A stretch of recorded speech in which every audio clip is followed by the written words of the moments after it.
My friends, before we get started on the final part of Aeschylus's Oresteia, the Eumenides, I want to make an announcement. We are reading Dante's Inferno for Lent.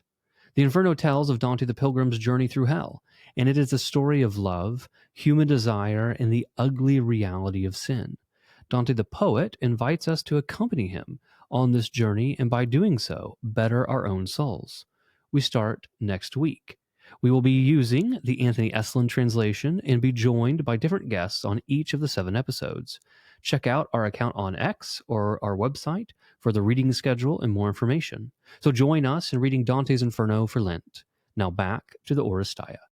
Today on Ascend the Great Books podcast, we are finishing the Oresteia with the second half of the Eumenides by Aeschylus. We'll start off with a brief conversation on why we appreciate this text, the Oresteia as a whole, and how it's laid some foundations for our upcoming conversations on Plato and philosophy in general.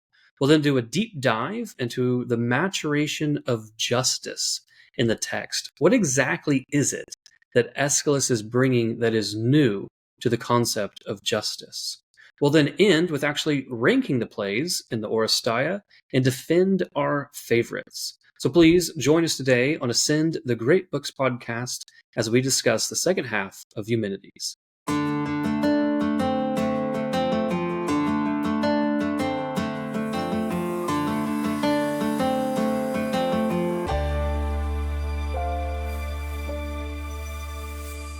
Welcome to Ascend the Great Books podcast. My name is Deacon Harrison Garlick, coming to you from rural Oklahoma.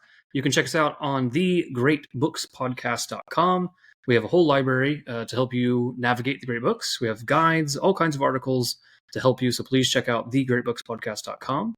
You can also follow us on X and YouTube, and you can also support us on Patreon. Today, we are discussing the Eumenides. The Eumenides, the last play in the Oresteia. We're using the Fagles translation. Today, as always, working through the Oresteia, we have Dr. Frank Grabowski, who is a philosophy PhD professor at Rogers State and a diaconate candidate. Dr. Grabowski, how are you? Very well. Looking forward to finishing up the Eumenides. Yeah, we should talk about the fact that you're a very long-suffering individual because you do the podcast with us, Moving Through the Great Books, but then you also have me as a teacher in the Great Books in the diaconate formation program. So some months you'll get me twice. Suffering into truth. Very Aeschylus, very Aeschylus-esque. That's I like it. No, it's true. I mean, we are really blessed, actually, Diocese of Tulsa, that we have a diaconate formation program that forms our clerics that actually has a Great Book sequence. Absolutely. As far as I know, we're the only one in the country that has that. No, it's really been outstanding. Both you, Dr. Malash, and Dr. Spencer. I mean, the cohort has really benefited from the good conversations, I think. I mean, that's what we always look forward to. It's not just lecture-based. It's very Socratic, which is awesome. Yeah, I very much enjoy it. We also have Mr. Thomas Lackey, friend of the podcast, member of the Sunday Great Books as well, with Dr. Grabowski, and also independent scholar. Thomas, how are you, buddy? Good, really good. I am, this was my first read-through for the Oresteia. Well, I shouldn't say my first read-through, my first kind of like real working through it. I read through it the first time around Christmas as we were kind of finishing up our year of Homer. It was recommended to me by Mr. Eli Stone. He joined us for the Odyssey, kind of helped us out a bit. He's in our Sunday Great Books group as well. And I must say, I'm really glad that we've taken up this trilogy. I've really enjoyed it. And I think that I was trying to figure out why I really enjoyed it. And I think just in a nutshell, the first 2 plays were okay. I thought, they were good. They were entertaining. But the third play, this Eumenides, I think is the one that sold it on me, that really showed me how these plays really can be an intellectual bridge between Homer and Plato. Because here they're wrestling with justice. And I think that what I've received is a good understanding of the antecedents to both Plato and Christ, if that makes sense, right? So Plato and Christ both take up the question of justice. And I think the more I've wrestled with Aeschylus and the Oresteia, and really just the plays overall, the more I've come to have a deep appreciation for how complex the virtue of justice is and what justice was readily thought of in that time period. I think it's really going to help me. It's really helped me contextualize my own studies of Plato and Christ. I think it's really going to help us then, as we move into Plato, have a deeper understanding when he takes up the virtue of justice. I mean, what about Dr. Grabowski? What about yourself? Like, Oh what's your no, I was exposure? as you were talking, I was just thinking to myself, I mean, how blessed we are that we have this trilogy, but also how unfortunate we are that we have no other trilogies. I mean, just imagine if we had other trilogies from Aeschylus or Sophocles, and how much more even those would help us to develop a better understanding of justice in Plato and justice as it's expressed in the New Testament. So no, I've really enjoyed it. It's a very humane trilogy. I'm really interested to hear what you guys have to say about the concluding half of it. Yeah, I mean, I've loved it. I think the equivalent, the only quibble I'd have is that I think that Agamemnon is my favorite of the three. But Really? yeah, let's like rewind to that after we get through the Yeah. text. But that said, also I think what's interesting that he ends up wrestling with is, as you were talking about there, is the question as well as justice as a virtue in the individual, and then justice as a virtue in the society. Because I think when you have this more avenger notion of justice, the two are collapsed. And one of the other things coming apart here as he tries to work with the question of justice is, are those actually, as it were, related but separate virtues that need to be teased apart a little bit? And I think that's something else he's kind of working through. Yeah, no, I agree. I just think that, well, at the end, we'll take up what our favorites are and maybe compare this a little bit to other plays. I'm kind of fascinating to see how Agamemnon became your favorite, but we'll leave that as a teaser until the end of the episode. But no, I very much have appreciated it. I appreciate kind of watching this maturation arc of what is justice move throughout these texts. And so, actually, the more we read the plays, the more excited I am to get to Plato. Not that the plays don't stand on their own, but I think the more I read them, the more I'm excited to get to Plato. Yeah, I'm looking forward to that a lot too. I want to reread some of the dialogues, and I think with fresh eyes, because I can't help but think it's going to change my perspective somewhat, going back to Plato, looking at through the lens of Aeschylus. No, I'm sure it will. I mean, even like I think last episode you mentioned just all these conversations on justice, an eye for an eye. Is this really a limiting principle, etc. And then you take on the command of Christ to love your enemy, because he's like, well, I mean, even the pagans love their friends, and that, I mean, it's just amazing how well that dovetails into this entire conversation. And I think that's one question I have as we approach the text tonight. Is I think we all agree that Aeschylus moves the ball forward on the question of what is justice. But as I read, this part two, if you will, the second half, the Eumenides, like one of the questions I had was, yes, but in what way does he actually do that? And in what way does virtue or just justice maybe stay a bit stagnant still, right? Where do things move forward? Where do things maybe kind of plateau a bit? Well, I think I don't know if this will be controversial or not, but this is going to be my take as well. I think Aeschylus is also something of a realist. I think part of what he's doing, so my case will be, is arguing for something that is kind of a lowering the expectations of justice very slightly. And I think that's a weird way to put it, because I'm actually meaning this in the positive sense. Because I think he's basically he shows that in all of these, like in a trial like this, you're going to have people who feel like they've lost, right? That the outcome wasn't what they thought it ought to have been. And without this system that he's articulating, the only recourse is more violence and another cycle of vengeance and death. And what he's trying to say is actually in some way giving a system by which people can manage their disappointments, which is, I think, is a very important thing.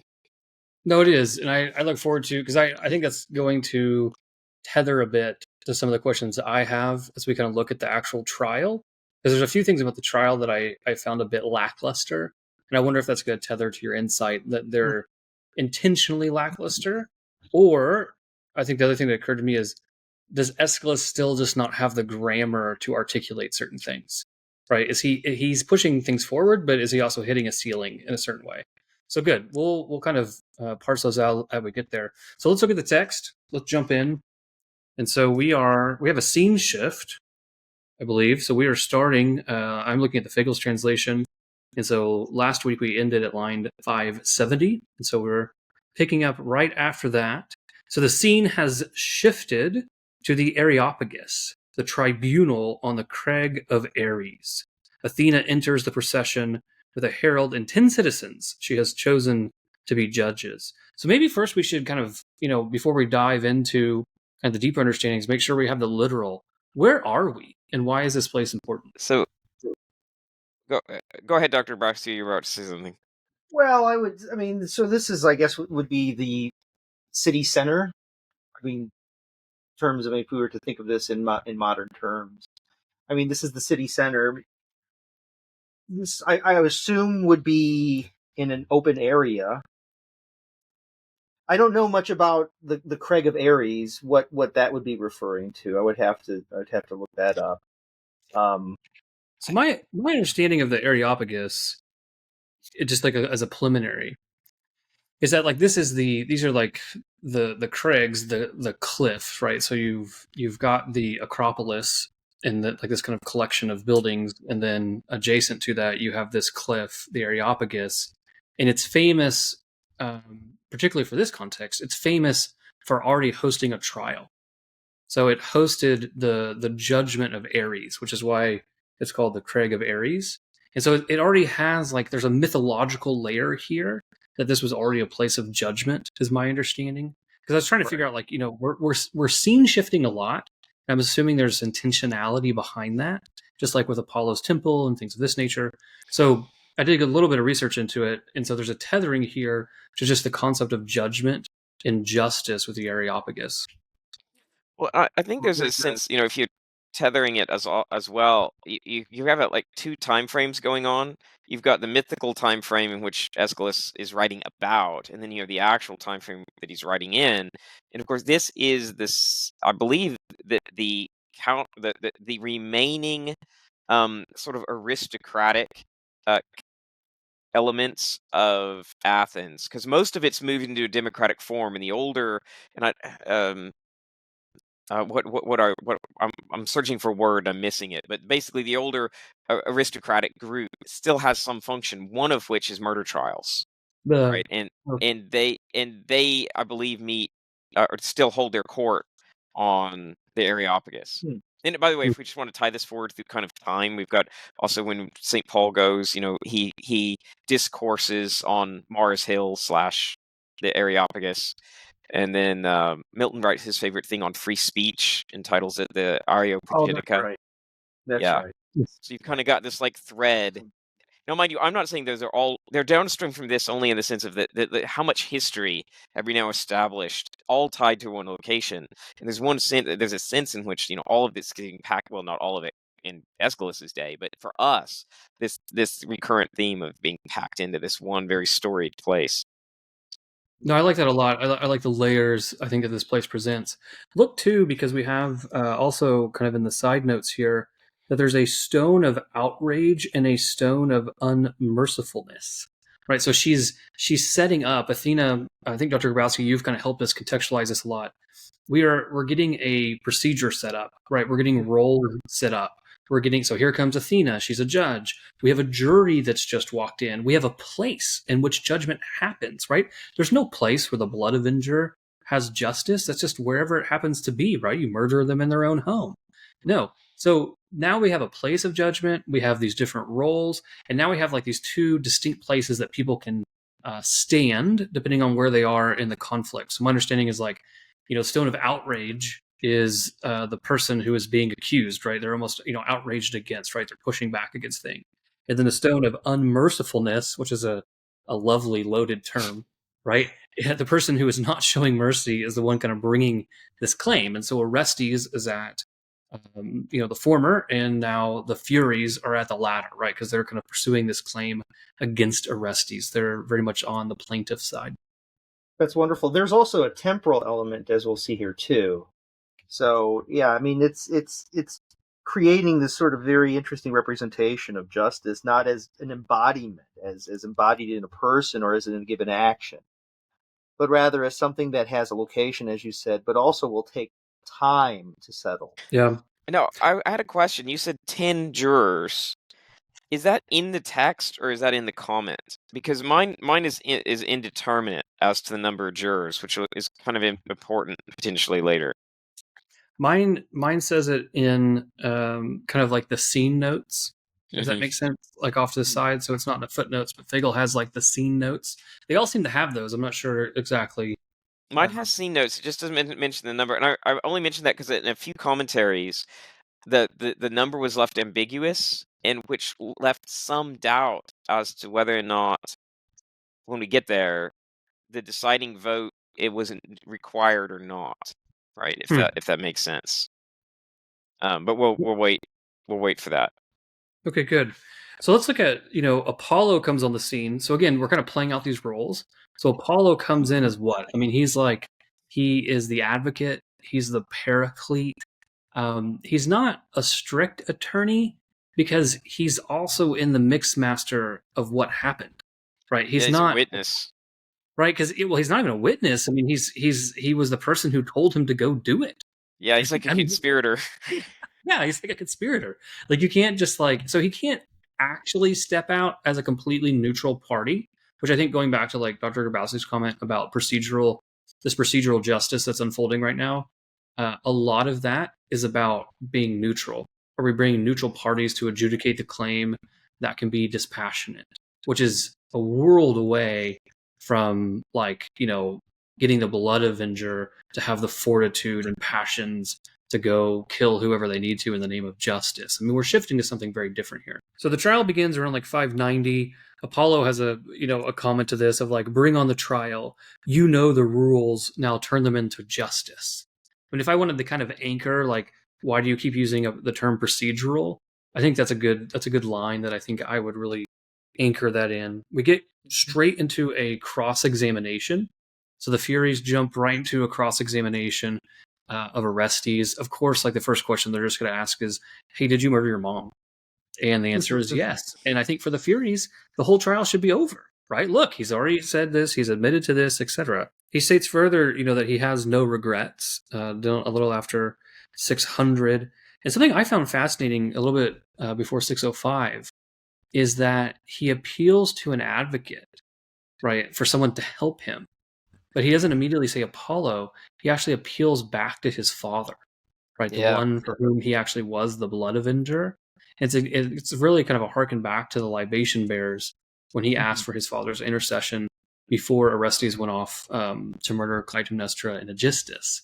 And so it's just kind of an interesting note here. Now, unlike Clytemnestra, again, Agamemnon does not actually appear. He doesn't pull a Patroclus and show up in the trial. That would have been interesting, but he doesn't do it.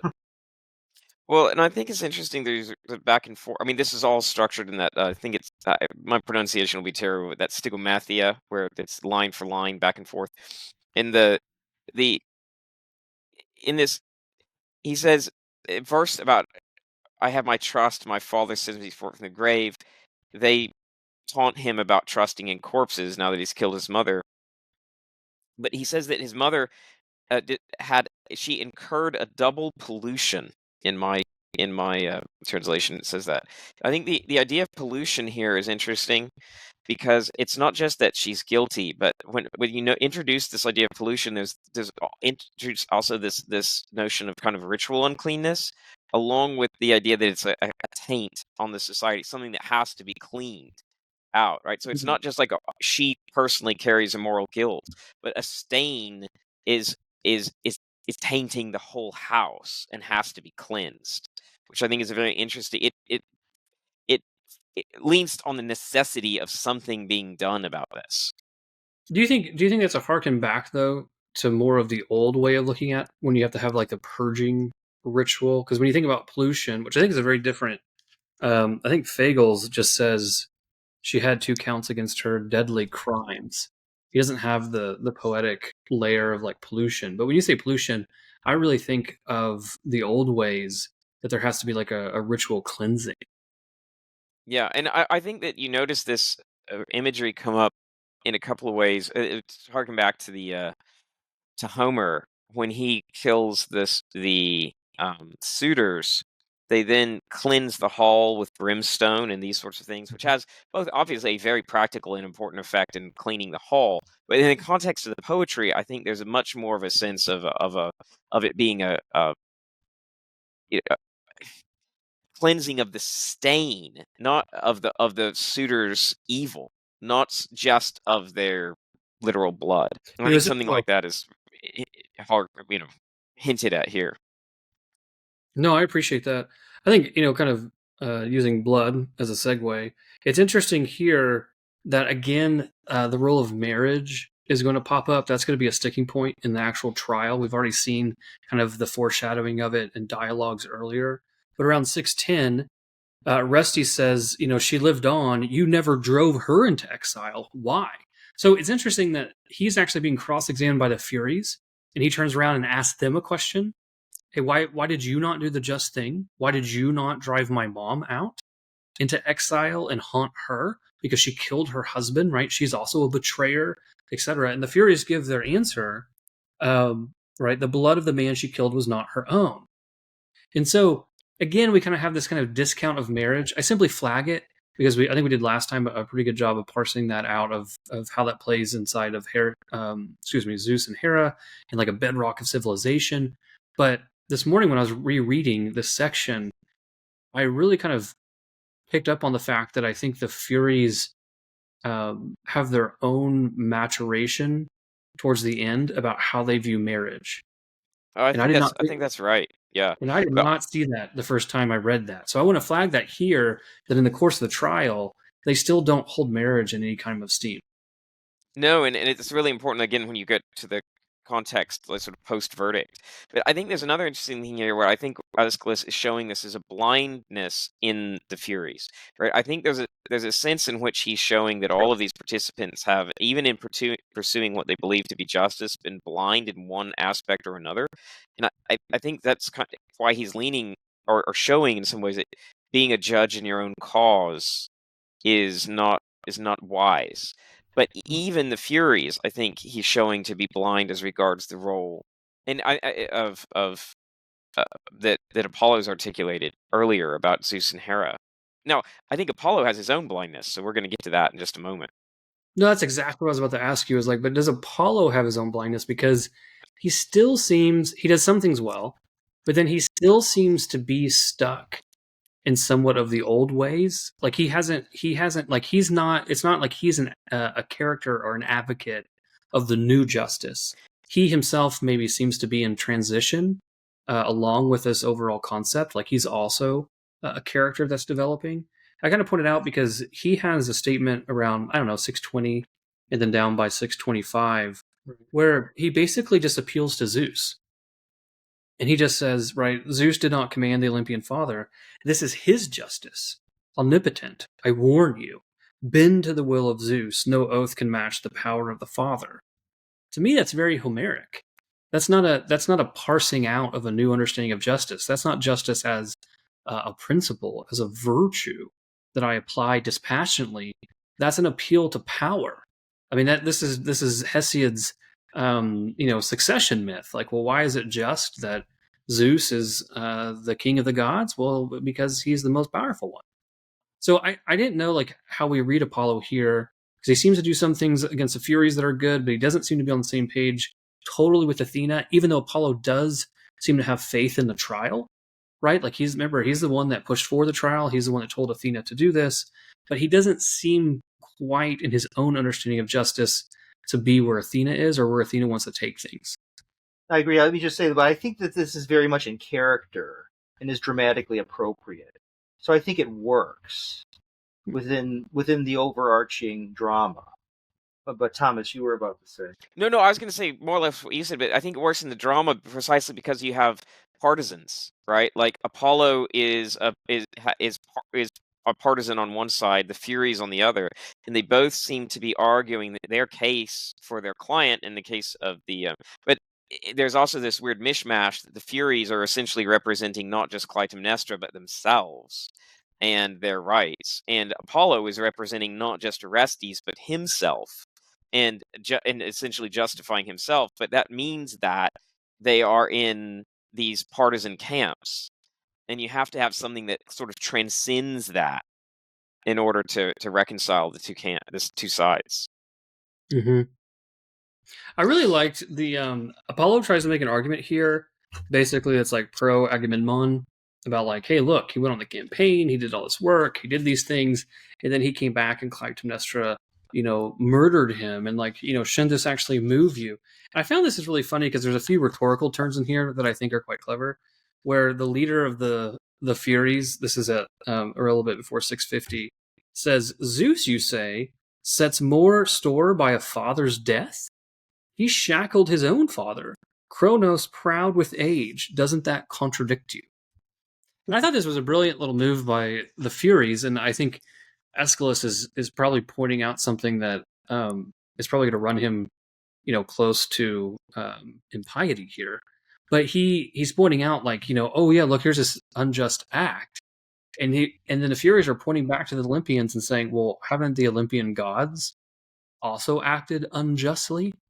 And I think that's a great question. And I think that's a question that, we had as we read through Homer in the Iliad and the Odyssey is like, well, can you really have a justice that aligns with the divine if all these gods, including Zeus, are actually acting unjustly? Well, and it's interesting here, right? I mean, Hesiod would have the Furies as being born from this very action. Now, Aeschylus is said that they're daughters of night, and it's interesting. I wonder if we're still supposed to maintain this Hesiod style connection or not. It is interesting that Apollo responds. I mean, the pushback here too is that he actually just shackled Kronos, right? Kronos isn't actually dead, right? Yeah, Kronos, granted, he's shackled for eternity down in Tartarus, being tortured or whatever's happening to him, but he's technically not dead, right? So Zeus did not murder his father, insofar as though they use it as some way to escape the fact that Zeus would have pity on the murder of a father. I misspoke, by the way. I was thinking of Uranos when I said that, because Kronos is different. Kronos, Zeus has throw up his siblings with the rock. Yeah, I was thinking of Uranos and Kronos. Right, yeah, because he's the one that in Hesiod the Furies arise from his genitals being tossed into the sea. Yeah, which I think actually plays into the marriage conversation we have to have later, just for the record. So then Apollo goes back to one of these arguments that I find to be hilarious. He tries this argument down at 665, right? Here is the truth I tell you, see how right I am.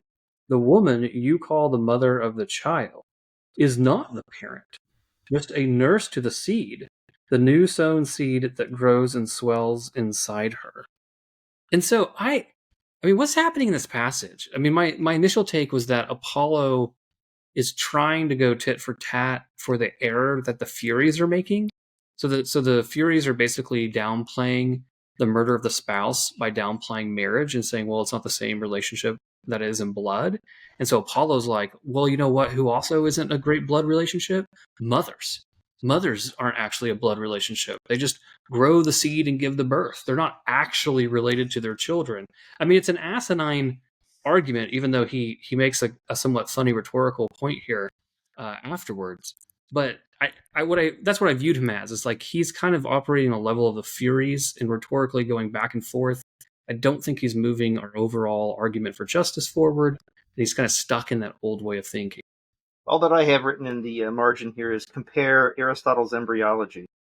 I think Aristotle is right. Well, I think this is an important contrast though, because we just hinted. I mean, the Furies seem to lack an understanding of the importance of marriage, not just as a societal institution, but as fundamental to relations between men and women as such. And now we have Apollo making sort of the inverse error, right? So I think I think they're both going off the road, just one on one side of the road and one on the other. And at least I'm reading Aeschylus as doing that on purpose. I don't. Oh yeah. I do not see Aeschylus as actually adopting Apollo's position. Now, I could be wrong, but I just don't think this is a very convincing argument. And I'm not saying it was going to be very convincing in Greek times either. I mean, I think people thought they were related to their mother and their father in some way or other, maybe somewhat mysterious, but in some way or other, this actually counts. Well, I mean, your normal Greek is probably going to look at their mom and be like, I look like their mom. Right? Like I look like my mom. My mom can't just simply be the carrier of the seed. Like there's something that actually makes me look like my mother. So I took this as Aeschylus showing that both the Furies, which are the elder gods, right, the old primordial gods, and the Olympian gods can't really push this thing forward. Right? They're Well, like you said, they're falling on a ditch on they're falling on different ditches on the same road. well, also if you think about all the times when you have the half men, half god type things, well Zeus uh, uh, has a child through a mortal woman, or in a few rare cases you have an immortal goddess who has a child from a man, and there those in all those cases draw from both sides, right? Characteristics Mhm. from the it just doesn't work. And of course, we're also completely forgetting Metis, or at least Apollo is completely forgetting Metis. So she kind of did have a mother. It doesn't. I think you lose points if you eat the mother. Right. Like that's Yeah. got to count against you somewhere. Yeah.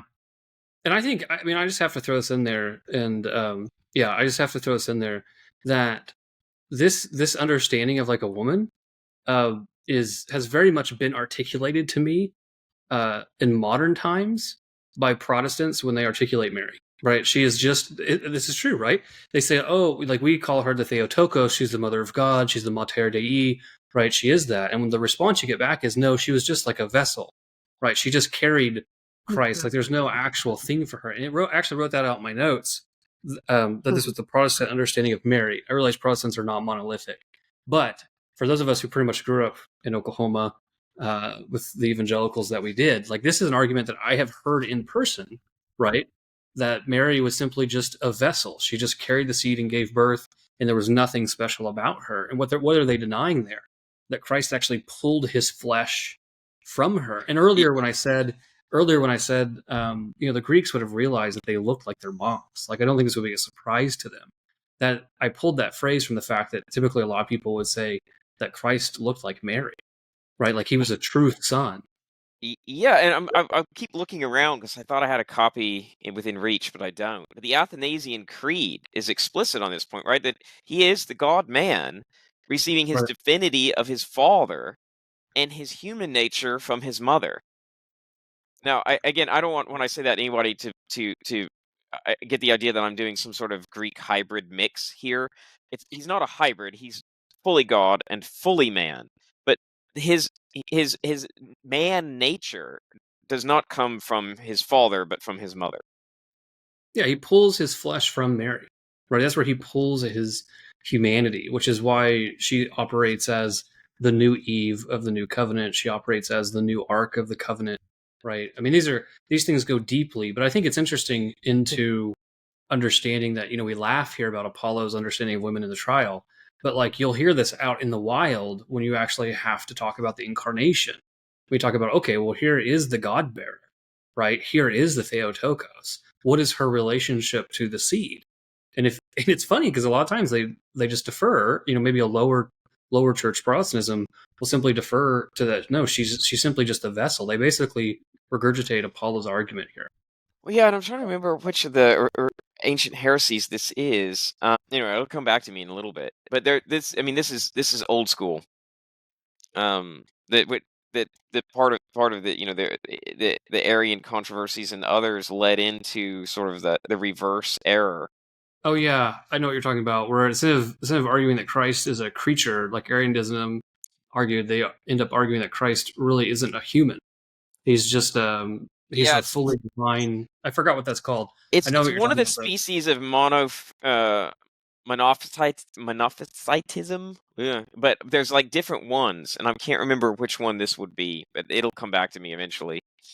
You'll remember it right after we close the podcast. Is about when you'll remember that. So Yeah. But I do Well, think there's that actually a heresy, I just looked it up, called Apollinarianism, named after Apollinarius.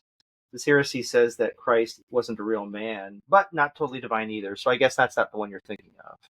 No, there are a lot of those in the early church. Getting the incarnation correct is difficult, and I'm very happy that we live downstream Docetism, in the maybe. church. yeah, that sounds right. Yeah, actually, docetism sounds right to what I was thinking. There you go. All right, But one very of these good. ultimately then comes up with this notion of him passing through Mary like light through a glass, I think is the analogy that they do, where it then has this idea where she is really just a sort of conduit in some sort of very airy way. Right. Even though that exact analogy is also used in an orthodox way. Yes, Right. yeah, that's I have to be clear because that is also used regarding perpetual virginity, which is Someone another argument. Yeah. one of our more traditional Catholic followers was about to smash their keyboard to an email to the podcast if we didn't correct that. Yeah, Very yes. But I want to be clear about that because there is an orthodox sense of that, as in many of these heresies. There is right. an orthodox sense of the word that then gets taken in in a heterodox way. So yes, Right. well, Yeah, because yeah, a heresy is always a twisting. yeah, Right. Heresy is never something completely made up. If it was completely made up, it couldn't be a heresy because it wouldn't be a twisting of the truth. So there's always some poor truth that's been mutilated underneath it. So okay, very good. Well, yeah. I just want Before to we throw out. stumble into a new incarnational heresy, Right. So we will escape as soon as we can. But I did want to throw that out that little did you know, Apollo's argument about women in this trial is actually beneficial to understand as you have apologetics with the Theotokos, the mother of God. So we'll throw that out. Right after this, I did think this was funny. And I think, Thomas, you already alluded to this, that he makes this argument that sounds really fun, like just really kind of like bizarre. And then he's like, oh, you know who's an example of this? Our judge, Athena. Like, and I actually laughed out loud when I read this when I realized what he was doing. Right. So the Furies kind of do this with Zeus, right? They appeal to Zeus, and now Apollo appeals to the judge, to Athena, being like, "Oh, do we happen to know any offspring here who just came directly from men and were not actually born of a woman?" So I found this really funny, but to your point earlier, Apollo is also forgetting the fact that the reason Athena was inside Zeus is because Zeus had swallowed her mom. So the mother is actually still somewhat beneficial to this whole process. oh, the So hilarious part is that the person he ought to be pointing to is the Furies. If he hadn't changed the genealogy, such that they're the daughters of night, he would Mhm. say, I don't know, is anyone around here born just of their father? Maybe the Furies. But Right, and I think the worst thing about this is that I think it actually makes an impact on Athena. And I think I'll show you the line later on, but I'm a little worried that Athena actually takes this into account as we kind of deal with our procedural justice. I'm not really sure if that's a great aspect here. So, but now we get the casting of the lots. So that's it. That's our trial, and so we get the casting of the lots. And so what? Athena has a fairly large monologue here. A little after it starts, a little bit before 690, and she kind of gives this little speech, which I think points out a few key themes. One, we're starting to talk about law, right? So we talk about justice, the blood avengers, things like this. Now we're kind of talking about law. I think this kind of goes into that procedural side of things. She mentions that this is the first trial of bloodshed.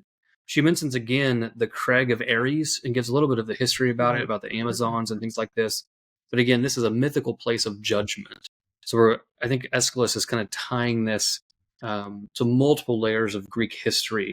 That this place is the place of judgment. But I think the key part comes down around 710.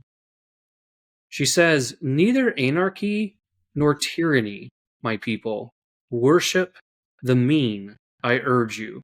Shore it up with reverence and never banish terror from the gates, not outright. Yeah, I mean, I think there's a lot going on here, right? One is even just above this, right, where she talks about setting this tribunal up. Man, I'm missing the line, the word here, but basically she's setting this up for all time. So already, I think she's setting up with the idea of procedural justice is that you can't make up the rules and then change them every time you have a trial or every time you have a crime that needs avenged. And we're going to set up the part of this whole process is these are the rules, the only rules, the rules we always use forever. And I think that already is a big deal. And then just to say, and make no innovation in the laws through evil infusions. If you pollute a clear spring with mud, you'll never find drink. Because again, as well, that you can't go changing things and tweaking things and putting your fingers on the scales, or else you're going to ruin it. Well, you think here Yeah. too that the neither anarchy nor tyranny, my people. I mean, it seems to be a very strong allusion to the fact that Athens just arrived out of a tyranny, right? So are they not trying to find the mean in democracy, right? So we don't want to have a tyranny. We also don't want to have an anarchy, meaning, we don't want to have too much government, but we also don't want to have no government, if you want to look at it that way. So where do we have it in the middle? So it's interesting that I'm kind of just thinking off my feet here, but it looks like he's trying to tether, hey, look, we have this democracy, which, by the way, is heavily procedural, right? To understand how we rule our polis. It's a heavily procedural kind of political regime. And it looks like she's making an analog between those procedures of the polis, and we need to have similar procedures that find the mean in the courtroom, in this kind of search for justice on a smaller level. And they balance, right? I mean, the democracy, in part of what it does, is going to pass laws. If setting up this understanding of a jury system is setting up the other part of that the other side of that same coin, which is that we have to have confidence not just in the laws that we passed, but how those laws are applied and administered. What do you think, Dr. Grabowski? Well, I'm just very struck here by the way in which Athena expresses this newly developed understanding of justice as not embodied in a person, but rather the polis. And so, I mean, I'm thinking about so many of the other works that we've read and discussed in both the group and on Ascend, the Iliad, the Odyssey. I mean, we very rarely do these authors depict collections of people, right? As presented as groups or collectives. They're always represented by a given individual, and so here again, I think it's quite remarkable the way that she talks about my people, you men of Greece. Earlier, she refers to my polis, my city, and so grouping people together and sort of shoring up justice not in the individual but rather in the collective, I think, is quite significant. Yeah, two other things that occur to me. One is, just flagging what might be obvious to a lot of people, but maybe not so much to others, is obviously the mean becomes an incredibly important concept in Greek thought. So when we get to Aristotle and his Nicomachean Ethics, when he looks at virtue, a lot of his virtues, oddly enough, not justice, but a lot of his virtues are going to be trying to find the mean between two things, right? Mm-hmm. So, I don't want, like, for instance, like the classic example is like, well, I want to be brave. Well, I don't want to be a coward. That's one end of the spectrum. But I also don't want to be like a berserker and not have a healthy dose of fear and just run out and be an insane person, right? So what do I find? Well, I need courage, which helps me find the mean, right? So the mean is going to become incredibly important to Greek thought. So just to flag that. The second one I have a question is when she says, you worship the mean, I urge you, shore it up with reverence and never banish terror from the gates, not outright. So what she seems to be saying there is like, okay, I just said to have the mean, and so don't banish terror. We actually need terror to a certain degree inside the polis, and this seems to me to be a foreshadowing of her offer to the Furies in the back half or the latter half of this play. Well, and I don't know if yours follows. Mine says, "For who among mortal men is righteous if he fears nothing?" Right? I mean, her idea is, I think, strongly that the law functions in this. Aristotle will pick up on this very explicitly in this role of as teacher as well as punisher, and that part of the role of the law. I mean, if you remove all punishments, you're essentially teaching the people that crime is respectable and endorsed, right? I mean that you and I think that's the warning here, right? Yeah, I really appreciate what you said about.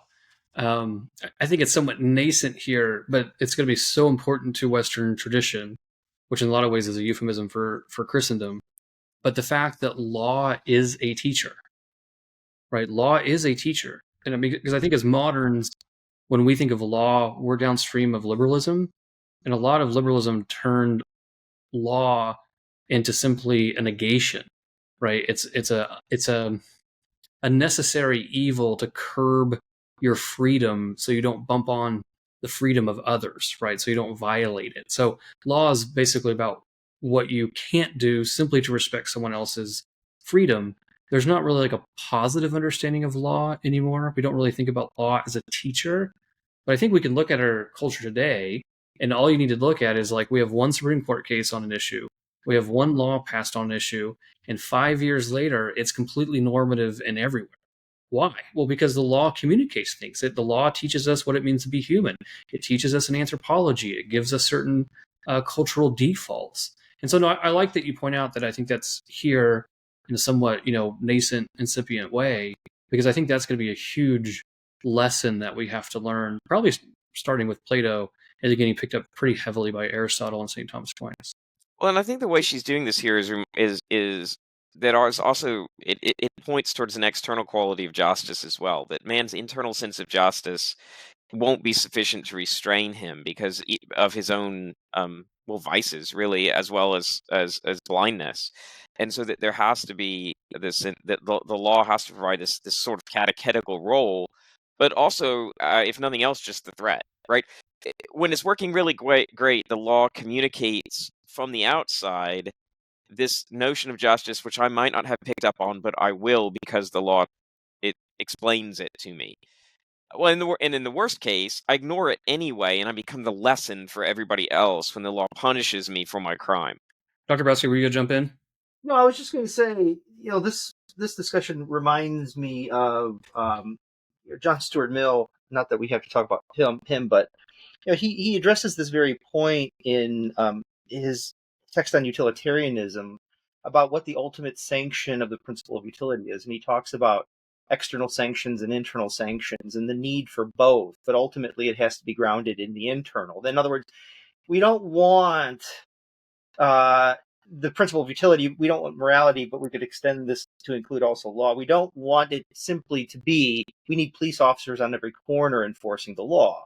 This has to be somehow internalized, but the external is still a vital part of bringing about that internalization.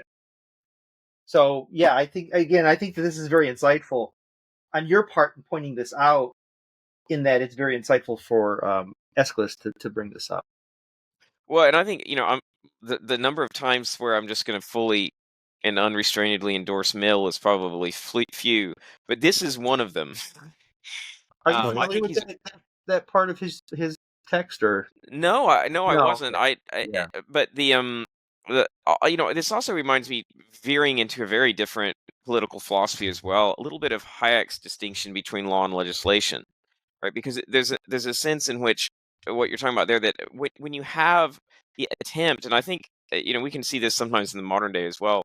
You have if sometimes the law can try to move so fast that it simply imposes on people things which they do not really believe, and that tends to result in an antinomian quality. You simply regard the law as an imposition, and and there's all sorts of directions we could take that, but I think you can also have it in reverse, in which you have the legalization of things which used to be criminal because people can no longer believe in their prohibition. Right. I do think, not to belabor this point too long, but the whole point between the intrinsic principle and the extrinsic principle, that's also found in Aquinas. In his Summa, when he sets up his treatise on law, he starts off in his prologue basically saying God has given us, two externals to guide us into being good. One is grace that he's given us externally, and the other is law, that law is a teacher. And an internal one being virtue, right? Being truly good is to habituate yourself to the good, right? And so even Aquinas, though, I think um, doesn't wrestle with, but I think one of the things he has to articulate and be very careful with is to what degree can the law actually even make us good, right? I have to actually be able to receive the law, and the law can kind of work on me, almost like a carpenter works on the wood. But I'm not the wood. I'm a human being that can push back and be resistant. Does that make sense? And so there's a concept here that the law can lead me into virtue, but can't force me there. But hopefully it starts to create some kind of habit in me to be good. Can you guys hear that chicken? I can't. Yes. You But can't, is it? no, it's not distracting. It's kind of it's I've kind got of a. interesting. Well, I'm next to my. I'm in my kitchen. I'm next to my utility room, and I have 25 meat birds in there, and 4 egg layers, and we have an Easter egger called such because they lay blue and green eggs. They're very, very beautiful. But he has developed very quickly, and actually we found him running around on our floor today. He had escaped our cardboard walls, but he had like jumped out. I can't imagine. You want to talk about philosophy? I don't know what he really thought when he jumped out of his little world and then stepped in the middle of the kitchen, and there's all these giant things there. He like bunkered down and he's like, I've made a huge mistake, right? I've made a terrible life choice. We kind of just scooped him up and put him back, but for some reason he's having a fit right now. So anyway, Well, again, I'm going to remind everyone that we record from rural Oklahoma. well, to connect to your point there too about the laws and their catechetical aspect, I think that's also connects to what she's saying with law when she said make no innovation in the laws through evil infusions. I think there is a very much the idea, and I mean it's explicit. I mean, it's not even implicit. It's just explicitly here. Look, you can lead people astray through bad laws, just as you can lead them on the right path through good ones. I agree. Well, let's look at the actual casting of the lots. So Athena kind of gives her monologue. The jurors cast their lots, and then Athena has like a really interesting little speech she gives here at 750. She says, "I will cast my lot for you." This is speaking to Orestes. No mother gave me birth. So there's the line that I'm like, okay, wait. Does that mean Apollo's argument actually made an impression on her? Like, why is she mentioning that? So, no mother gave me birth. I honor the male in all things but marriage. Yes, with all my heart, I am my father's child. I cannot set more store by the woman's death. She killed her husband, guardian of her house. Even if the vote is equal, Orestes wins. So she casts her lot, which is the tiebreaker. What do we make of her little speech here? Well, I mean, I'm wondering from a legalistic point of view, is this an instance of innocent until proven guilty? Judging from the last line, so even if it's tied, Yeah, no, I definitely think we've got that. a sufficient number of votes haven't been cast to find him guilty. And Yeah, that's true. Because it shows what the default is. Right. Right. That's a good way of You putting have to it. cast the votes to move him into guilty. Right. So no, that's a good point. Yeah. So the No, default. I think that harkens back to another sort of thing that she says right before they vote, which she says to rise and take your votes for casting and decide the case with respect for your oath, which I think is an interesting quality because the idea of what sort of oath is it that they've taken, and again you have this it's got to be an oath. It's referenced before, but the idea still is something that you're judging this not by your which side do you like better, but which do you think actually just? Because you wouldn't have to remind people to honor their oath if it were just, well, no, cast your vote for whomever you like the most. That's not, yeah.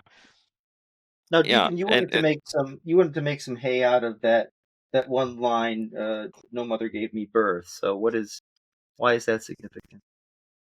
Well, I'm worried here that she. I mean, I guess this is where I earlier was mentioning.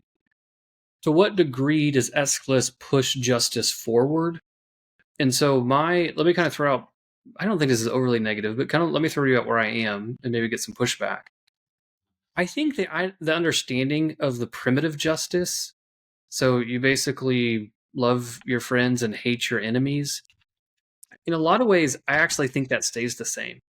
I think the principle of justice, so the blood avenger system, is going away, but the principle of justice of love your friends and hate your enemies is remaining. What's actually being added to it is that it's going to be played out procedurally and not through a singular kind of familial level blood avenger. This is going to be procedural, polis level form of justice. Because I think some of these things she says here about like what is swaying her, these aren't appeals to a concept of justice, right? These are subjective things that she's mentioning about her own relationship to her father, and so how that informs her understanding of Clytemnestra.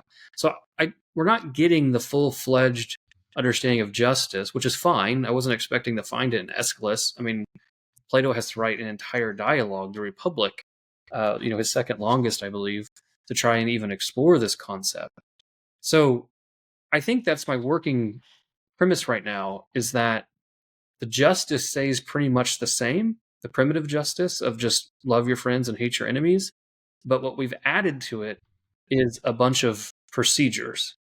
And we're hoping that this causes a more just turnout. But I think it does do several things that solve problems with the Blood Avenger model. For instance, it stops the cycle of violence, which is a huge win, right? I mean, that's a huge win for Aeschylus to push, Athens culturally to that point.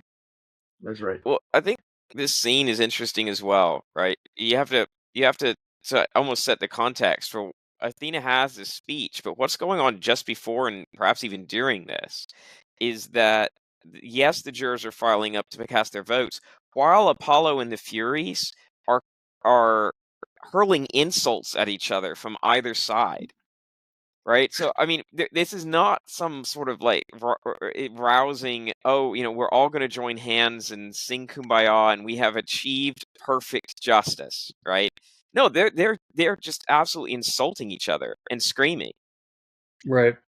No, As that's the a good jurors point. are voting right in front of them. But again, that's customary. You would come to expect that from Apollo and the Furies.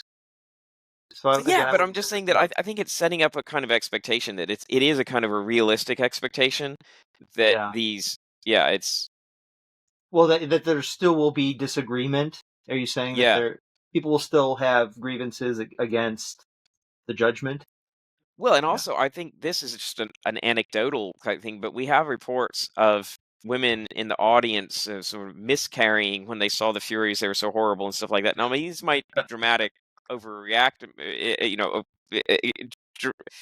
exaggerations, but there's an idea there that this was a mixed audience.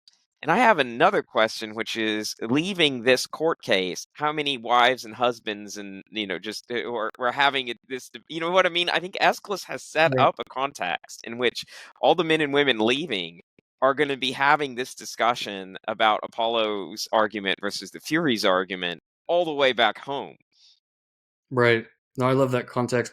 Also, I think the Greeks just throw in that miscarrying every time they want to say something was dramatic, because I think so veneer, too. that veneer is also when Cassandra screams. Remember, that's another one. Yeah. They're like, one just freaked out so bad. There were women miscarrying in the audience. And well, to be fair, it's like the same audience though, so it might still work. But I mean, I think this is so he set up an interesting scenario in terms of that, like as an audience, as well. But I think here's a question about the vote, which is what is the vote? Because yours has 10, which means that her vote is not necessary, right? Because I don't see how to work that out. How would that? It'd be like if it's 6-4 and he's guilty and she votes, it still doesn't tally. If it's 10-10, if it's 5-5 to make the 10, then her vote is not a deciding vote at all. Mhm. And so I think there's still some open question here. She votes last, and she votes to acquit. And I think there is at least a hint that the vote is tied. Right. No, that was my takeaway, that it actually was tied. Yeah, she says the lots are equal. Well, that's interesting. When she says the lots are equal, and maybe I apologize if the text actually is more clear than this somewhere, but when she says the lots are equal, I wonder if she means the jurors' lots are equal, so therefore hers is the deciding one, which I understand what you're saying there is that, but if they are equal, then would that also mean that because the presumption is innocence, that he wouldn't be charged anyway? Or does she mean that? Well, I don't know. I don't know how she. There's an ambiguity. There's a footnote in the Loeb that addresses this very briefly, and in the Loeb, the translator prefers 11 jurors to 10, but he does allow for the possibility of 10.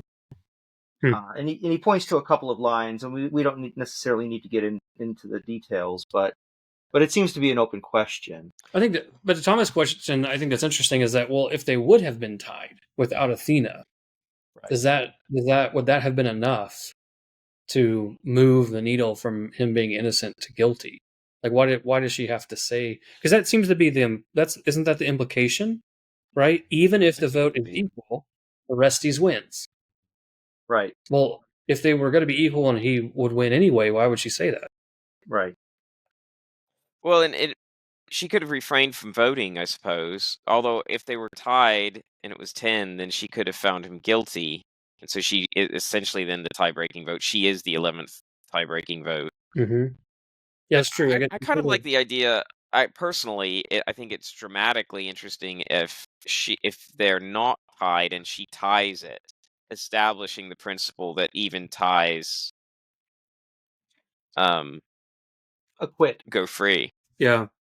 So basically, I mean, just kind of like trying to sum up this conversation quickly. So basically, if she actually made the lots equal, then there's a principle that if they're tied, then you remain innocent because you couldn't push it into the guilty.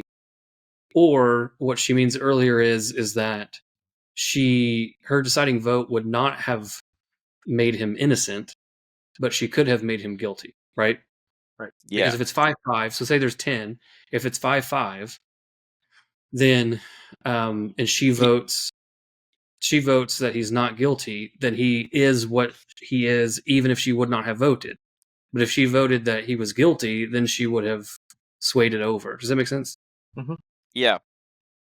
So then the deciding vote basically is one that could actually push it into guilty, which is kind of interesting on itself. Well, if all the different translations have footnotes, so this is ambiguous, I'm not sure we're going to solve it tonight. Mm-hmm. But that makes me feel better about not being able to track this directly. So I will say that when I first read this, I think I mentioned this before, like when I first read the Oresteia, when I finished the second play, I was very kind of interested in like, wait, what is the third play going to be about?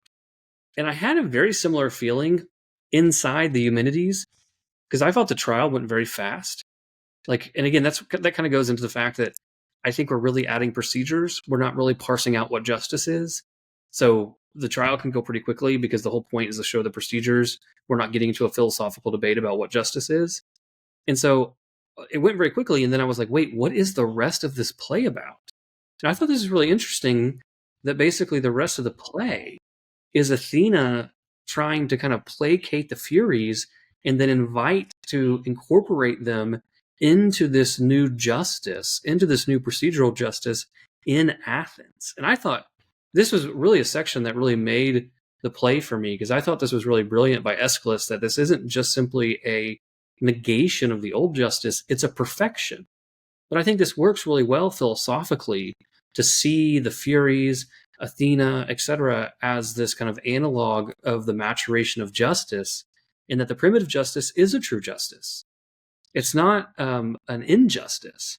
And so when you discover these new things like, oh, we could be procedural, it actually perfects the prior principles. So I guess we're not there yet, but is it fair to say that she enlists the help of the Furies as a sort of law enforcement? I mean, I think so. I mean, you don't banish terror from the polis, right? You need terror to a certain degree. A covenant without the sword is but words, right? As Hobbes would say.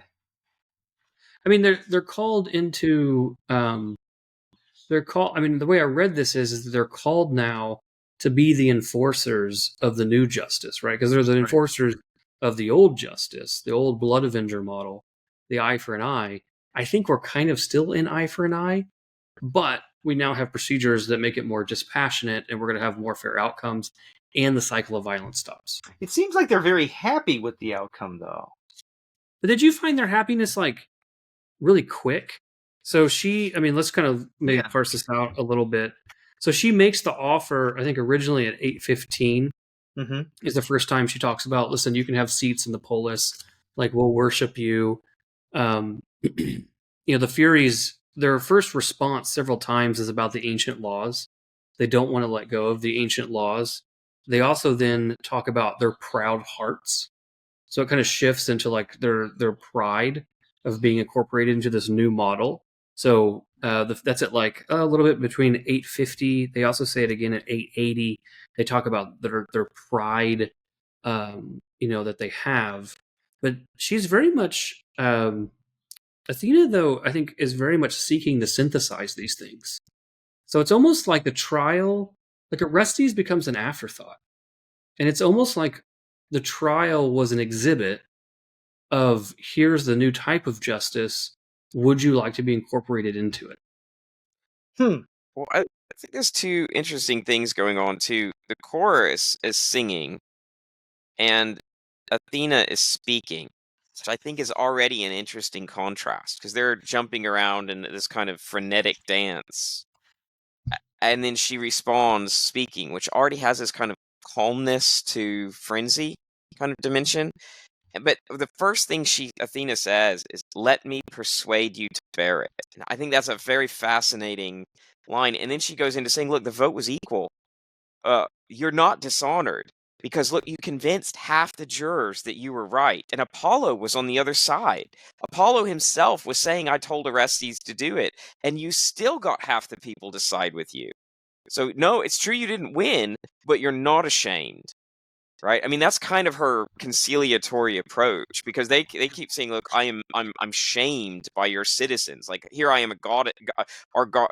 Not only are we being shamed by the gods, we're even being mocked by the people." And she's like, It "No, no, reminds no. me, yeah. Yeah, Sorry, I was gonna say it reminds me of Zeus in Hesiod's Theogony, right? That he's portrayed as this consensus builder. He's portrayed as someone who can, bring in these older powers, right? There's several titans. Remember that he incorporates into his reign. Aphrodite is one. Prometheus is one. That one doesn't turn out so great, but he's a consensus builder. And it's interesting here that Athena, his daughter, who obviously there's very little daylight between the two, is now also playing that synthesis, consensus building role inside this new polis, and so this new political system. What do you think is interesting that the Furies represent a more ancient order, but even Zeus is very slightly sidelined in this. If you think about this, right? Because there's an almost handing over to Apollo and Athena of the actual workings of justice. I don't know what to make of that. But if you compare this to the Iliad and the Odyssey, or the Iliad Right. especially, where Zeus is the main player by far. No, I think there's something to that. I mean, I think that goes back to maybe the impression that Dr. Grabowski shared, that he did not agree with, right? That sometimes this is read as Athens moving in a more secular fashion, right? And so it's less the capriciousness of the gods, and now it's man, right, on the jury.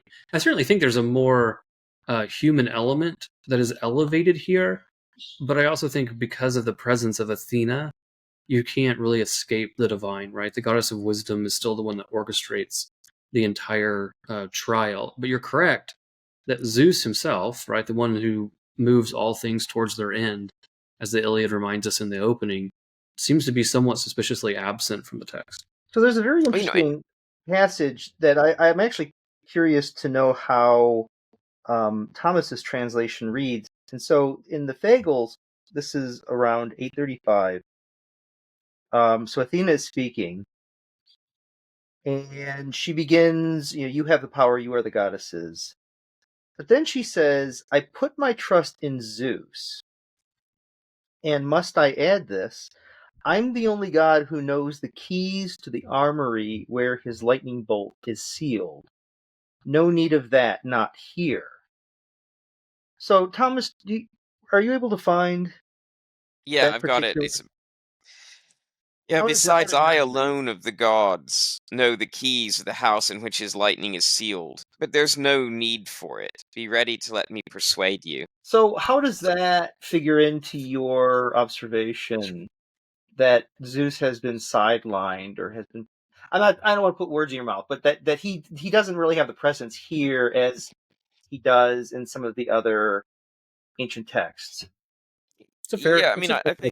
think Athena is, is definitely taking on his sort of representative role here. I mean, Apollo does to an extent as well, but I mean, there might be a dimension which is just related to, we are talking about Athens, and so referring everything back to the patron god of the city makes a lot of sense, if that makes sense. But I also say, by the way, that line is just interesting in another sense because she's flatly threatening the Furies, but in the most gentle way possible. Yeah, I took it as, I mean, two thoughts. One, I took it as, on the statement on its face, I took it as Athena being like, listen, Furies, stop talking about power.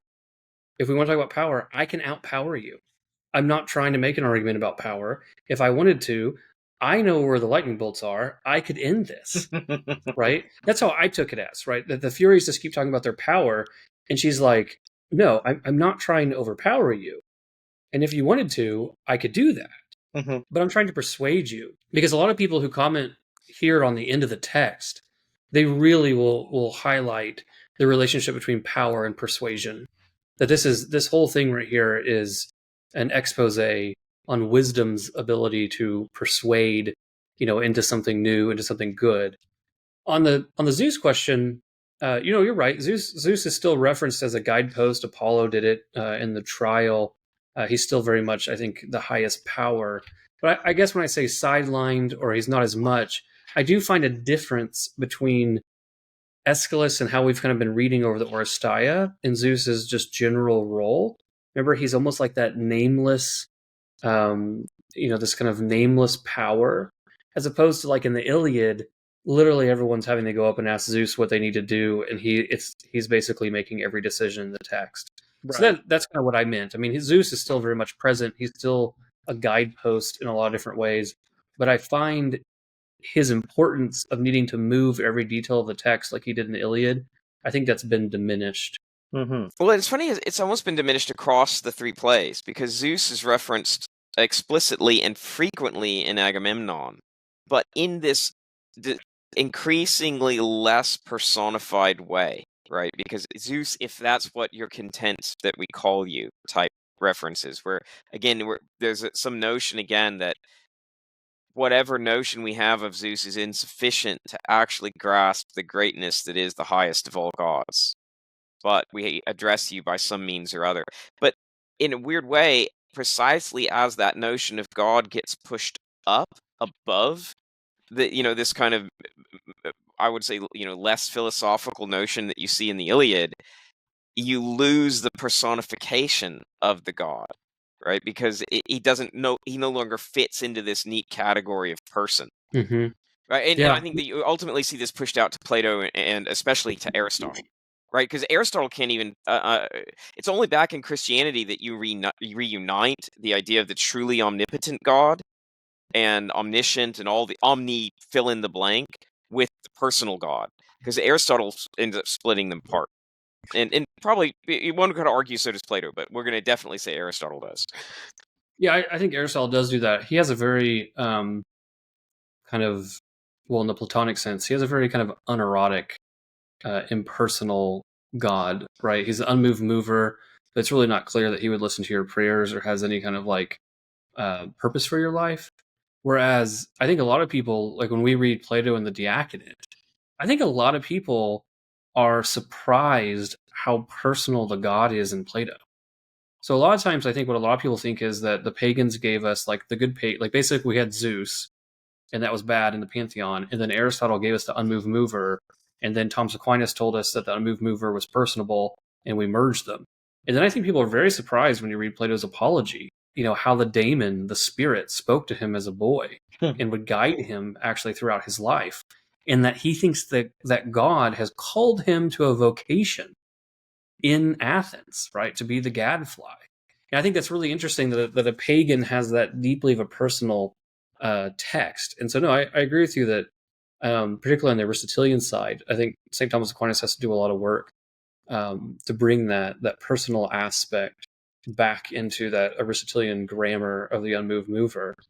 I think here too, let me point out two things that caught my attention, kind of jumping forward a little bit in the text. Around 930, because I was trying to figure out what has changed with the Furies. Like, what are we supposed to see, like a certain maturation in them, like a development? Like, what's their character arc? Like, obviously, we're moving towards the end of the play here. So, like, what's the zenith? Like, what are we supposed to take away from this? There's a few things. One, at about 930 or so, the Furies have now they're dancing around Athena. They've embraced her as their leader. I found that transition to be somewhat quick, but fine. Like, here they are, she's the leader. And the Furies say, I will embrace one home with you, Athena, never fail the city. So one thing I want to point out here is it seems then, if we're going to track these different maturations of justice, one thing we've moved from is the familial level of the blood avenger to the polis now taking responsibility for actually punishing crime. We've said that before, but I want to flag that then the Furies become an embodiment of this, moving from the old familiar ways to saying, no, we'll be connected to a city, to a polis, to Athens. So I think in a lot of ways, I think what's happening here, what Aeschylus is showing us, is what is happening to the Furies in the last couple pages is another analog to what has happened to the Athenian understanding of justice. Because the other thing I would point out here is down at 970, the Furies speak again. In the lightning stroke that cuts men down before their prime, I curse. But the lovely girl who finds a mate's embrace, the deep joy of the wedded life. Oh, grant that gift, that prize. You gods of wedlock, grant it, goddesses of fate. So, I'm sorry, did we just have the Furies praise the blessings of wedlock after having this back and forth with Apollo earlier in the text? So I saw this as another thing of like, okay, how does the integration change the Furies? Well, they're moving from family to polis. They now have an appreciation for marriage more than they did. I think, Thomas, you've done a good job of navigating for us that marriage becomes a civilizing factor. So it seems to run quite parallel to this whole conversation. And then the last one I would point out is around 990. And here, around 990, the Furies are speaking, and they say towards the bottom of their chorus, give joy in return for joy, one common will for love, and hate with one strong heart. Such union heals 1,000 ills of men. So, what is the concept of justice that we have here at the end of the play? Oh, I'm sorry. It is still you love your friends and you hate your enemies. And if you do this, then you are blessed. So this is, and I don't mean this as a pejorative to say, oh, look, we just wasted all our time reading the Oresteia. We're still in the same boat. I do think, though, that the concept of justice, what is justice? I don't think that has moved. What has moved is the procedural trappings around it. And that is actually going to create certain benefits. There are certain problems with the old concept of the Blood Avenger model that I think fell short. The new procedural model is going to give us benefits. But the question really, the thick question of what is the principle of justice, what is justice, seems to be somewhat elusive. Well, and I think there's an interesting, like, even foreshadowing just about 100 lines before, in one of Athena's speeches going back and forth with the Furies, she I think one, it talks about this notion talking about the kind of graduation, if you will, from some of the notions of the family into the polis, so that the polis becomes a kind of extended family, if you will, because she says, "I disapprove of birds battling in its own home." She's talking about that fighting within the city, but now she's essentially then, if you think about it, equating the home, which is normally associated with the family, to the city at large, right? So, but to keep strife out of the city. But then she says something interesting. Let war stay abroad, right? How did this all begin? All of it. is with Agamemnon and Menelaus going to war abroad. So again, a question of what have we really learned?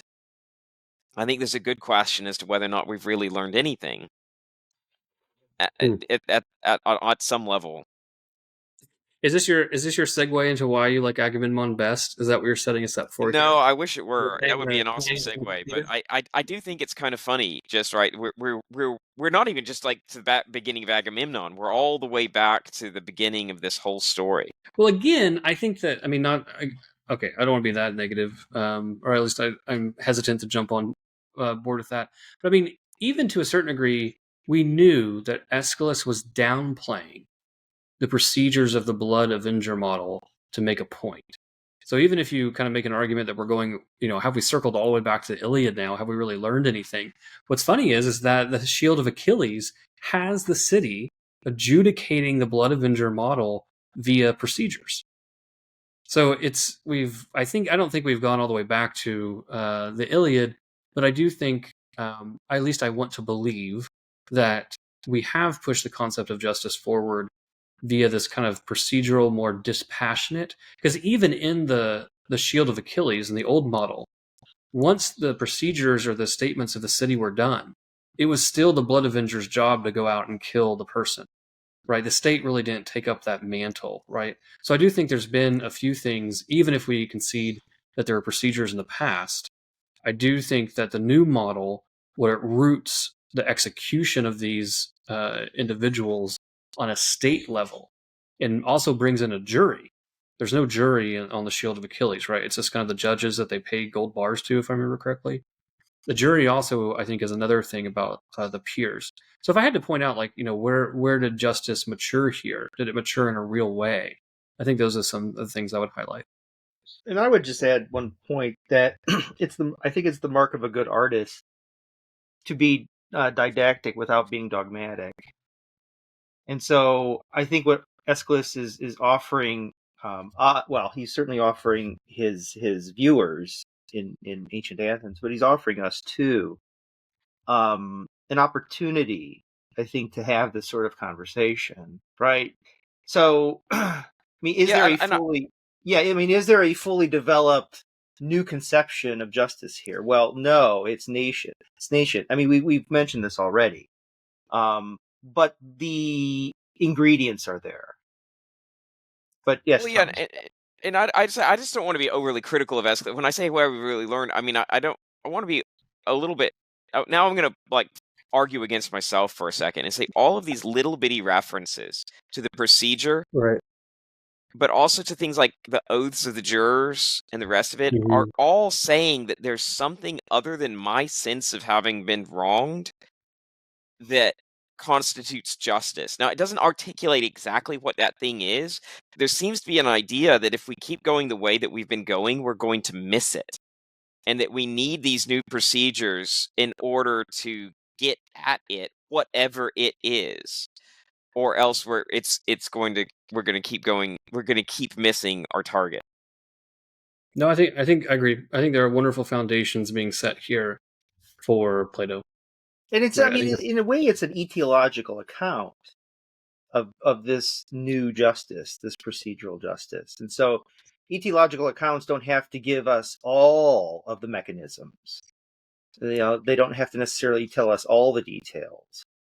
But can you give us the working definition of? Well, I mean, I'm understanding an etiological account to be a story, an allegory that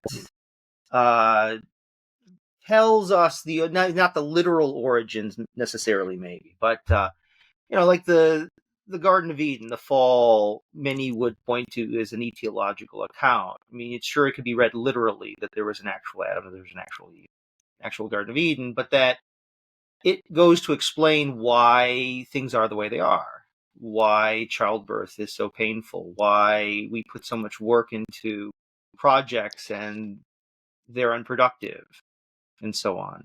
So, I mean, I think that this is I think in a similar vein, that this is giving us this kind of artistic account of where justice, as the Athenians would have understood it at that time, comes from, and does so in a very beautiful and artistic way. I don't know if you guys agree with that, but No, I think so too. I mean, I think when we're hearing lessons via stories, right? There's only so much of the details you can kind of push into because it's not a treatise.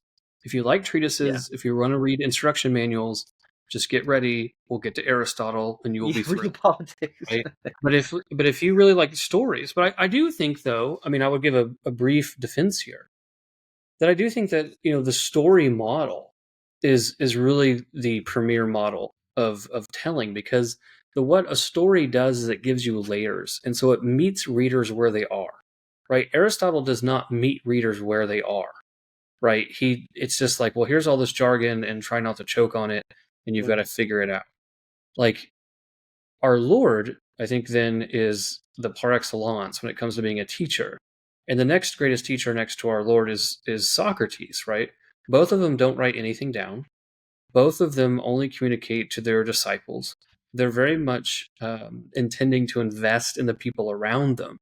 And that second circle of that great teaching then are those who write them down, but they write down their teachings in story form.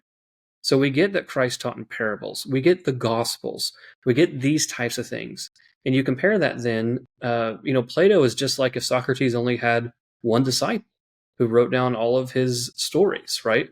Who wrote down these dialogues. So no, I think you get these concentric circles out. And I think that the storyteller, I mean, our whole culture, entire Western culture is based off these two storytellers, right? Socrates and Jesus Christ. I mean, to tell the story, and I don't mistake me because I know someone right now is freaking out. I'm not equating those two. Obviously, our Lord is God. But there is a parallel here between Socrates, also even his death by the state and what he died for. There is a pagan mirroring of our Lord in Socrates, and particularly in how they taught, right? That they focused on individuals, they taught via stories, this kind of like, dialogue back and forth. And, because even Plato, Socrates, too, as much as we understand him, it's not just the dialogues. Think about Plato's Republic. He teaches through myth, right? He teaches through his own parables. He gives us the myth of Gyges. He gives us Plato's cave. He gives us the myth of Like he gives us these stories as well. On top The of it, Republic itself is narrated. I mean, right, and then who even knows on if any of top of that that, happened? That itself is a story. right, and then even on top of that, Plato then retells all these things in a dialogue story format. Right. The thing about this is, I think to your point, Dr. Grabowski, is that narratives are a great way to hide deep truths. They're a great way to talk to an entire people group and everyone meets it where they are. But then this is one of the things that we're focusing on the podcast is that you have to be an attentive reader if you really want to mine the depths. And then I think you get to such a level that you really can only deal with implications and kind of signs and symbols of what is the real teaching here, right? What are the deeper levels of what Aeschylus thinks about justice? And there's only so much of that I think you can kind of parse together. And you have to, and the author, if he knows what he's doing, has to allow for certain ambiguities. Because if everything were transparent and just boldly stated, there'd be no need to return to these books. There'd be no need to see these plays performed again. If you were able to take away the author's meaning from one viewing or one reading, then I guess the author achieved his purpose, but then, right, why come back to them? Yeah, no, I agree. Let me push this forward a little bit by. Oh, go ahead. I was to say there's a secondary aspect as well. I think this applies to Homer and it applies to Aeschylus. It doesn't always apply to all these other cases of story, but there's a special kind of category of the stories we tell about our people, about to explain who we are. I mean, this kind of additional mythological layer where Homer really becomes for all the Greeks the stories that we tell to explain who we are as a people. And then Aeschylus does this for Athens, who we are as Athenians. I mean, again, maybe not exclusively. I'm not saying only Aeschylus does this, but there's a sense in which these stories, and and obviously there's the category of revelation, but the entire Old Testament becomes this also for the Jewish people, as it's not just stories in even a moral sense or thing like that, but they're stories that literally explain who we are as a people. Now, again, the Old Testament becomes a very special category of that because it also has the aspect of revelation, but you still can have these. You just have to imagine the fathers sitting down to tell these stories to their children so that the children will know who we are. Right. Which, by the way, is why you fathers listening should be reading stories to your children. You should be reading them Bible stories. You should be reading them stories from our tradition. There's lots of variations of great books that are narratives that have been reduced to children's narratives. I'm just actually currently this evening reading a story to my daughter that is a child's retelling of Sir Gawain and the Green Knight. And so, also like Duliere's, if you're not familiar with Duliere's Greek mythology and also Norse mythology, these are great texts. My secret goal, which I think I mentioned on the podcast, so I'm not entirely how secret it is. My secret goal, though, is when my daughter, who's currently 10, when she gets to the point where she can read Dante's Inferno, that she can track all the mythology and all the biblical allusions. I'm not worrying about Florentine politics. She can figure that out when she gets there. But if you've ever read the Inferno, you'll know that the whole thing is brimming with biblical allusions and Greek mythology allusions, etc. If you come in raw to that, it's a very slow read because you don't understand what everyone means. But that's my goal, though, is that when she gets to that point, these will just be second nature to her, and she'll be able to move through that text. So she's kind of on her own little great books journey through mainly scripture and Greek mythology, which I think are good basis points, right, for her. And then when she gets into the actual great books, I'm hoping that a lot of these concepts are familiar to her. Well, And I Saint myself Bede, don't have any children. I don't have any children, but I agree 100% with what you just said, Deacon Harrison, because, and this was actually brought up during a recent deacon formation weekend, that by learning and knowing how to read these great books closely and carefully, we can then turn our attentions to the greatest book and the greatest story of all time and find ourselves within that story, right? To see what role we're playing within the story of salvation history. And so, yeah, all these parts fit together. well, yes, Yeah. and I was going to say Saint Bede, and it perfectly follows on what you just said. So that has a beautiful commentary on First John, and in that he remarks that it's the duty of fathers to know and recall the past, as it says, and he references back to Deuteronomy. Ask your fathers, and they will make it known unto you. That's beautiful. Well, let's push here to the end, which I just want to take up as the last question, which is why this is called the Eumenides. Why is it not called the Furies? And also, who are the Eumenides? And so, as you may know, when the Furies take on this new role within Athens and kind of are integrated into this new concept of justice, their name changes, right? They change from the Furies to the Eumenides. So it's named after their new persona, if you will. And there's different ways to translate it, but they are the gracious ones, right? They're the ones now that bring a certain blessing to the polis. And you see this in the text a little bit before 1050, right? Blessings now. All people sing your blessings out, right? I mean, that is not, that isn't when we think of the Furies, right? That is not what we thought about, is like, the bringer of blessings. But this is who they've become. The terror that people suffered under the blood avenger model, when it's incorporated into the new kind of political, what I mean by that is like the polis level justice, the procedural justice, that the terror hopefully then is oriented towards evil, and that the Eumenides then are going to be a blessing to the city and not something that you're worried about haunting or dragging you down to Tartarus. Well, we're all very familiar with political euphemism, so I think that this is probably in that tradition. Right? We don't have ministers or secretaries of war. We have secretaries of defense. It's nicer sounding. Yeah. Yeah, because they still play the same, role of Oh yeah, terror. they haven't changed. They haven't. Their nature really hasn't changed. No. Yeah, but no, that's a good point. There's a certain grammatical change that happens here to represent them as a benefit inside the new political justice. Because this is a more Well, but civil. is it a benefit? I mean, I think that it is. I mean, I think there's a sense in which, it's, as it were, this kind of justice run amok becomes a terror.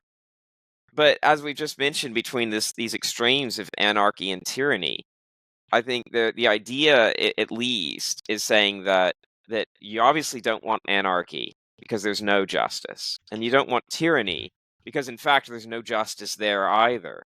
And I think the goal, at least, is to say that they've struck on a kind of mean in which the justice, the crimes will be avenged, and yet people don't have to live in terror. And at least in a like let me put it this way. Let me change that.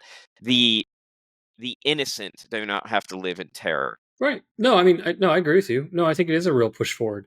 I mean, the Blood Avenger model, the idea that someone could come up and just murder you, right? It's not like if you get triggered under the Blood Avenger model that there's any forewarning, right? So if you're misidentified, if you thought that you were, you did the right thing or whatever, it's not like you get served that Orestes is coming to murder you. By the way, no, he just sneaks into your house and then kills you both. So I think there's a real their nature in a certain way has stayed the same, right? They're still the terrors. They still are the enforcers, but they've been giving a system. I mean, a crude analogy here, is gasoline in an engine, right? So the Furies are the fire, this burning, this passion, but they've been given a structure in which to operate that makes them somewhat safe because they have a purpose, right? Now, I mean, obviously, if you're the one that does something wrong, they're not safe, but that's fine. That's justice, right? Justice has a violent side. Sometimes we forget that.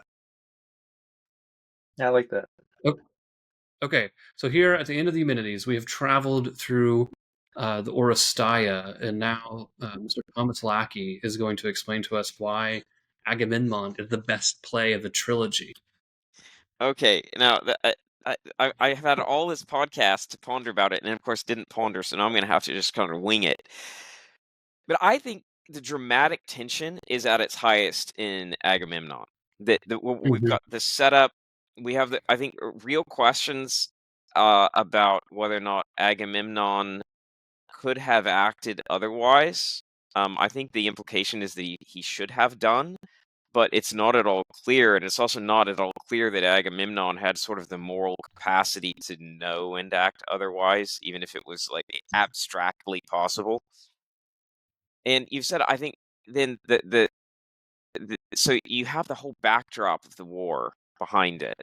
You have now this tragedy of him killing his daughter. I think you have the question of what part even the old men that form the chorus have played in this, because then they act as eyewitnesses to the crime, which I think hints, and I forget who, I wish I could reference who mentioned this, but um, there's a good question as to how did Iphigenia get to Aulos, right, to be sacrificed? And the answer is, well, maybe, and then these men are relating this to witnessing. Maybe the ones that escorted her, right? So there's all these things tangled together, and I think the final capstone, again on the dramatic level, has to be Cassandra herself. Right? Cassandra is a compelling character, the likes of which I just don't think appears in the other plays. I mean, mind you, Clytemnestra is quite a compelling character in her own right, and she's probably at her strongest in the first play as well.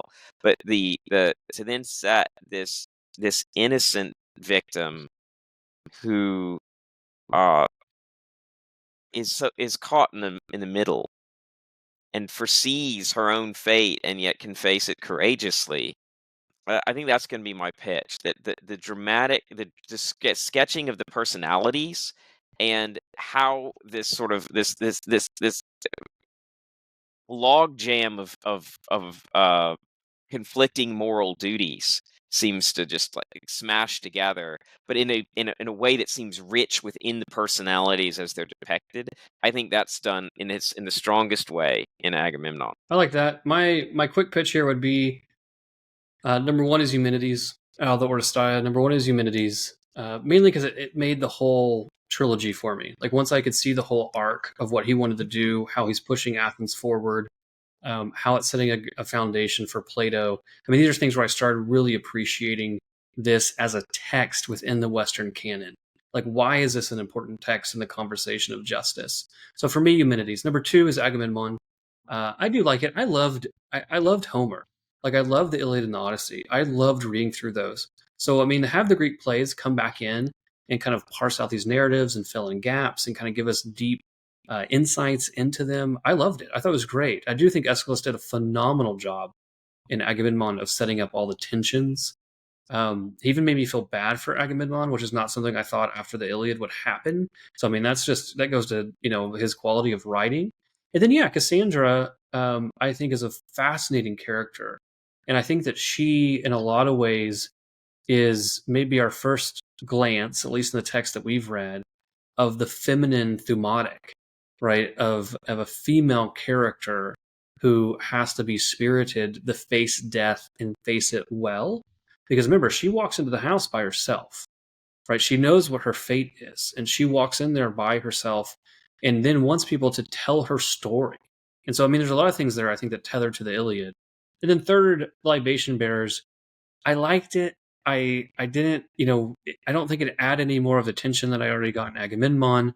It's kind of carrying out a narrative that we already know. And I think what it did is it just raised a lot more questions for me that I needed to answer in the Eumenides. For instance, like him using guest friendship as kind of a cloak and dagger. Again, I'm not even quite sure Eumenides resolved that outside of maybe just pulling the Odysseus argument that they're really in his house, so therefore he can do it. But those are my 3. What do you think, Dr. Grabowski? Well, I think I'm going to dodge your question in a way here. For me, I think the highlight is Eumenides.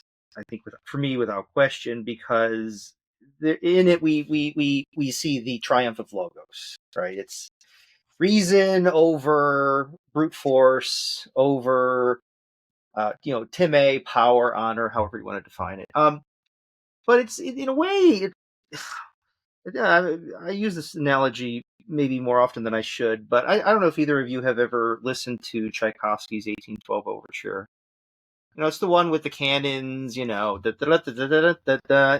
a Caddyshack. But anyhow, nobody listens. I mean, when you listen to Tchaikovsky's 1812, you listen for the end. It's all about the ending. I mean, but you sort of have to get there. And if you fast forward to the cannons, that's a bit blasphemous. And so I think for me, I can say, I could say that in my judgment of the 3, if I had to pick one, it would be, I'd probably be, Eumenides, and then, as you said, Deacon, Agamemnon, then libation bearers. But it's really impossible for me to read these outside of the context of the Oresteia. And that again is why I find it so sad, so heartbreaking that, with these other Greek playwrights that we're going to be discussing, Sophocles and Euripides, we don't have trilogies from them. And so we can appreciate Oedipus Tyrannus on its own, but wouldn't it have been wonderful had we the other 2 to see where it fits in? Was it the first? Was it the last to be performed within the context of the trilogy? And so, I choose Eumenides just again because of the prominence given to Logos. But I mean, I've just been really blessed that Deacon, that you've assigned this this work to us, because it's not one that I really read through with any care, and without taking a real philosophical lens to it. So it's been wonderful for me. Well, I want to use that opportunity to say thank you to you both, as we're ending up 6 weeks. So we've spent 6 weeks in the Oresteia, that you guys have helped us kind of walk through that. So Dr. Grabowski, Thomas, I just really want to tell you guys thank you, because I think you've brought a lot to the table and helped us. Aeschylus is the teacher, and I think that you guys have helped us tremendously to kind of unpack those lessons. And so I just want to tell you thank you. And I've really grown an appreciation for Aeschylus as a playwright, but more importantly as a thinker, because I think that I didn't really I didn't maybe respect or appreciate the sort of philosophical weight that he really brings to the table. So Yeah, it's that's been a what really amazing. rich experience. This is one of those cases where I knew the story. I knew it pretty well, but to really dig into the text is gives an appreciation that and to go back and forth, and as we have these slightly different takes, but then sort of all seem to coalesce, that iron sharpens iron aspect of going through it, I think has been really rewarding. No, very good. Well, thank you everyone for joining us as we kind of move through the Oresteia and bring this chapter of Ascend, the Great Books podcast, to a close. All right, my friends, next week we are reading Dante's Inferno for Lent. Go pick up the Anthony Estlin translation and join us as we journey through this spiritual masterwork. Check out our website, thegreatbookspodcast.com, or our account on X, or our Patreon for more information, including a reading schedule, and we will see you next week.